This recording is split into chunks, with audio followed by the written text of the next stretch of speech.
ആവിയിൽ വേവിച്ചെടുത്ത ഒരു അടിപൊളി പലഹാരത്തിൻ്റെ റെസിപ്പി നോക്കിയാലോ. ഒരു പാൻ അടുപ്പത്തേക്ക് വെച്ചെടുത്തിട്ടുണ്ട്.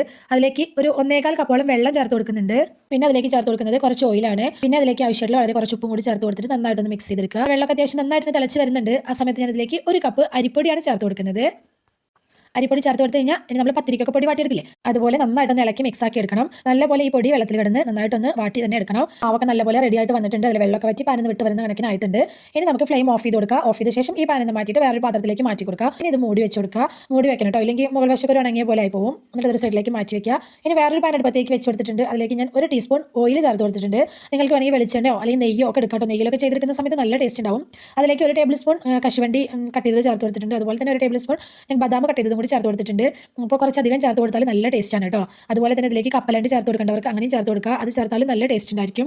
അതൊന്ന് മൂത്ത് വരുന്ന സമയത്ത് കുറച്ച് ക്യാരറ്റ് ഇതുപോലെ ഗ്രേറ്റ് ചെയ്തതാണ്. ഇതിന് പ്രത്യേകിച്ച് അളവില്ല കേട്ടോ. നമുക്ക് ഫില്ലിങ്സിനായിട്ട് എത്രത്തോളം വേണം അതിനനുസരിച്ച് ചേർത്ത് കൊടുക്കാം. ഗ്രേറ്റ് ചെയ്ത് വെച്ച് ക്യാരറ്റിന് 1/4 ഭാഗത്തോളം ഇതിലേക്ക് ചേർത്ത് കൊടുത്തിട്ട് ബാക്കി കുറച്ച് ഭാഗം അവിടെ മാറ്റി വെച്ചിട്ടുണ്ട് കേട്ടോ. എന്നിട്ട് ഈ ക്യാരറ്റ് നന്നായിട്ട് ഈ ഓയിലിട്ടിട്ട് നമുക്കൊന്ന് വഴറ്റിയെടുക്കണം. അതൊന്ന് വഴന്ന് വന്ന സമയത്ത് ഞാൻ അതിലേക്ക് 1 കപ്പ് തേങ്ങ ചിരവിയത് ചേർത്ത് കൊടുത്തിട്ടുണ്ട്. എന്നിട്ട് വീണ്ടും നന്നായിട്ടൊന്ന് മിക്സ് ചെയ്തെടുക്കുക. അപ്പോൾ ഏതെങ്കിലും ഒരു നട്ട്സ് ഈ സ്നാക്കിൽ നിർബന്ധമായിട്ടും ചേർത്ത് കൊടുക്കണം കേട്ടോ. അപ്പോഴാണ് ഈ സ്നാക്ക് കഴിക്കാനായിട്ട് നല്ല ടേസ്റ്റ് ഉള്ളത്. നട്ട്സിൻ്റെ അളവ് കൂടി പോയാലും കുറഞ്ഞു പോകണ്ട കേട്ടോ, കാരണം അത് അങ്ങനെ കടിക്കുന്ന സമയത്ത് നല്ല ടേസ്റ്റാണ്.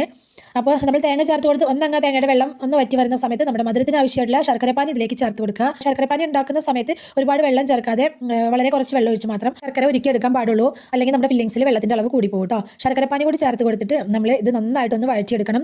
നമ്മുടെ ക്യാരറ്റിലും തേങ്ങയിലൊക്കെ ആ ശർക്കരയുടെ മധുരം പിടിക്കുന്നത് വരെ ഒന്ന് മിക്സ് ചെയ്തെടുക്കുക. ശേഷം നമുക്ക് ഫ്ലെയിം ഓഫ് ആക്കി കൊടുക്കാം കേട്ടോ. ഇതപ്പോൾ നമ്മുടെ മാവൊക്കെ കുറച്ച് ചൂടാറിയിട്ടുണ്ട്. എന്നാൽ നല്ലപോലെ ചൂടാറിയിട്ടില്ല കേട്ടോ, ചെറിയൊരു ചൂടുണ്ട്. ആ ചൂടിൽ തന്നെ നമുക്ക് നന്നായിട്ടൊന്ന് കുഴച്ചെടുക്കണം. നമ്മുടെ പത്തിരിയുടെ മാവൊക്കെ നമ്മൾ ചെറിയൊരു ചൂടോട് കൂടിയല്ലേ കുഴച്ചെടുക്കുക, അതുപോലെ തന്നെ കുഴച്ചെടുക്കണം. അത് കുഴച്ചെടുക്കുന്ന മാവിലേക്ക് നമ്മൾ ആദ്യം മാറ്റി വെച്ചിട്ടുള്ള ക്യാരറ്റ് ഇതുപോലെ ചേർത്ത് കൊടുക്കുക. എന്നിട്ട് നന്നായിട്ട് തന്നെ കൈവച്ച് പ്രസ് ചെയ്ത് നല്ലപോലെ അമർത്തി കൊടുത്ത് നന്നായിട്ട് ഇതൊന്ന് കുഴച്ചെടുക്കണം. ഈ കുഴച്ചെടുത്ത മാവിന്ന് ഇതുപോലെ കുറേശ്ശെ ഭാഗം എടുക്കുക.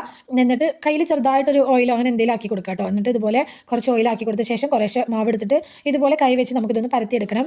പരത്തിയെടുക്കുന്ന സമയത്ത് നടുഭാഗം ഒരുപാട് അങ്ങ് തിന്നായിട്ട് പോവാതെ, കാരണം എടുക്കരുത് കേട്ടോ. അപ്പോൾ നമ്മളിത് ഫില്ലിങ്സ് വെച്ച് ഉരുട്ടിയെടുക്കുന്ന സമയത്ത് ആ ഭാഗം പൊട്ടിപ്പോകാനായിട്ടുള്ള ചാൻസ് ഉണ്ട്.